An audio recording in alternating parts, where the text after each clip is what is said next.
കേരളം എന്താ ഇന്ത്യയിലല്ലേ എന്ന ചോദ്യം കേരളത്തിൽ മുഴങ്ങാൻ തുടങ്ങിയിട്ട് അധിക നാളായിട്ടില്ല. അന്ന് ആളുകൾ ചോദിച്ചിരുന്നു, അല്ലെങ്കിൽ പ്രത്യേകിച്ച് BJP നേതാക്കൾ ചോദിച്ചിരുന്നു, എന്തിനാണ് അത്തരമൊരു മുദ്രാവാക്യം മുഴക്കുന്നത്? കേരളം ഇന്ത്യയുടെ ഭാഗം തന്നെയാണ് എന്ന് പറഞ്ഞ് നടന്നവരുണ്ട് കേരളത്തിൽ. എന്നാൽ കേരളം എന്താ ഇന്ത്യയിലല്ലേ എന്ന ചോദ്യം കൂടുതൽ ഉറക്കെ വിളിച്ചു പറയേണ്ട സമയമാണ് ഇപ്പോൾ. ഏറ്റവും ഒടുവിൽ കേന്ദ്രത്തിൻ്റെ ഇൻഡാസ് വന്നിട്ടുണ്ട്, പ്രതിരോധ മന്ത്രാലയത്തിൻ്റെ കത്ത് വന്നിട്ടുണ്ട്. 132 കോടി രൂപ അടിയന്തരമായി തിരിച്ചടക്കാം. എന്തിനാണ്? കൂലി. എന്തിൻ്റെ കൂലിയാണ്?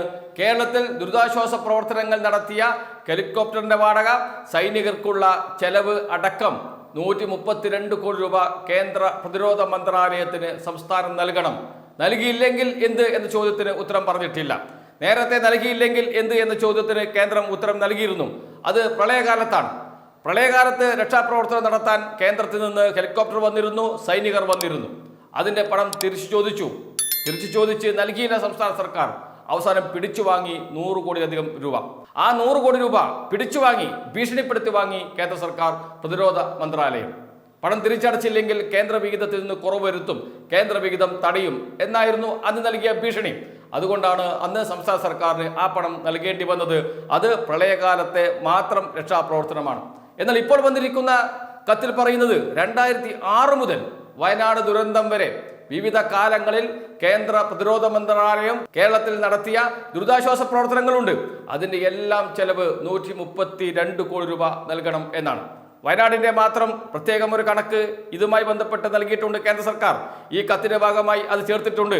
അത് 13,65,00,000 രൂപയാണ്. 13,65,00,000 രൂപ. ജൂലൈ 30, 31, ഓഗസ്റ്റ് 8, 14 എന്നീ തീയതികളിൽ ദുരിതാശ്വാസ പ്രവർത്തനം നടത്തിയ തുകയാണ് 13,65,00,000 കേന്ദ്ര സർക്കാർ ഇപ്പോൾ ആവശ്യപ്പെട്ടിരിക്കുന്നത്, പ്രതിരോധ മന്ത്രാലയം ഇപ്പോൾ ആവശ്യപ്പെട്ടിരിക്കുന്നത്. കേരളം എന്താ ഇന്ത്യയിലല്ലേ എന്ന് ചോദിക്കണ്ടേ? എന്തുകൊണ്ട് കേരളത്തിൽ അത്തരമൊരു ചോദ്യം ഉയരുന്നില്ല? ആർക്കാണ് മോദിയെ പേടി? ആർക്കാണ് BJPയെ പേടി? എന്തുകൊണ്ടാണ് പ്രതിപക്ഷം ഇത് സംബന്ധിച്ച് കേരളത്തിൽ അനങ്ങാപ്പാറ നയം സ്വീകരിക്കുന്നത്? സമ്മർദ്ദത്തിന് വഴങ്ങി ഒടുവിൽ കേന്ദ്രത്തിൽ സമ്മർദ്ദം ചെലുത്താമെന്ന് പറഞ്ഞ് പ്രിയങ്ക ഗാന്ധിയുടെ നേതൃത്വത്തിൽ അമിത്ഷായ്ക്ക് കത്തൊക്കെ കൊടുത്തിരുന്നു. എല്ലാ MP മാരും ഒന്നിച്ചു പോയിട്ട്. അത്രയും നല്ലത്. നേരത്തെ ഇതിന് തയ്യാറായിരുന്നില്ല, പ്രളയകാലത്ത് തയ്യാറായിരുന്നില്ല, കേരളത്തിന് അർഹതപ്പെട്ട വിഹിതം നൽകുന്നില്ല എന്ന് പറഞ്ഞ് സംസ്ഥാനം ഒറ്റക്കെട്ടായി ആവശ്യപ്പെട്ട സമയത്ത് പ്രതിപക്ഷ MP മാർ, കോൺഗ്രസ് MP മാർ വിട്ടുനിന്നു. പക്ഷെ ഇന്ന് ഒന്നിച്ചു പോകാനെങ്കിലും തയ്യാറായിട്ടുണ്ട്. അത്രയും നല്ലത്. പക്ഷേ ഒന്നിച്ചു പോയി, കണ്ടു, മറുപടി കിട്ടി, അതോടുകൂടി അവസാനിപ്പിച്ചു. പാർലമെന്റിൽ ഇത് സംബന്ധിച്ച് ഒരു ശബ്ദം ഉയരുന്നില്ല. കൂട്ടായ ശബ്ദം ഉയർത്താൻ എന്തുകൊണ്ട് കേരളത്തിലെ MP മാർക്ക് കഴിയുന്നില്ല? മഹാഭൂരിപക്ഷം കോൺഗ്രസ് MP മാരാണുള്ളത് കേരളത്തിൽ നിന്ന്. 18 UDF MP മാരുണ്ട്. ഒന്ന് BJP, അത് മാറ്റിവെച്ച് കളയാം. LDFിൻ്റെ അംഗത്തെയും കൂടി കൂട്ടിയാൽ 19 പേരുണ്ട്. എന്തുകൊണ്ട് കോൺഗ്രസ് മുൻകൈ എടുക്കുന്നില്ല? എന്തുകൊണ്ട് UDF മുൻകൈ എടുക്കുന്നില്ല? കേരളം എൻ്റെ ഇന്ത്യയിലല്ലേ എന്ന് ചോദിക്കുന്നതോടൊപ്പം തന്നെ കേരളത്തിലല്ലേ UDF എന്ന ചോദ്യം ചോദിക്കേണ്ടിയിരിക്കുന്നു. കേരളത്തിലല്ലേ UDF എന്ന ചോദ്യം കോൺഗ്രസിൻ്റെ UDF നേതാക്കളുടെ മുഖത്ത് നോക്കി ചോദിക്കേണ്ട സമയം അതിക്രമിച്ചിരിക്കുന്നു. BJPയെ വിട്ടുകള.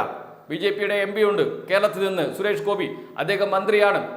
പാർലമെന്റിൽ കേരളത്തിൻ്റെ കേന്ദ്ര വിഹിതം തടയുന്നു എന്ന് തമിഴ്നാടിൽ നിന്നുള്ള ലോകസഭാംഗമായ കരിമൊഴി ആവശ്യമുന്നയിച്ചപ്പോൾ, പ്രശ്നം അവതരിപ്പിച്ചപ്പോൾ കൈമലർത്തി കാണിക്കുകയാണ് കേരളത്തിൽ നിന്നുള്ള മന്ത്രി സുരേഷ് ഗോപി, കേരളത്തിൽ നിന്നുള്ള MP നടൻ സുരേഷ് ഗോപി.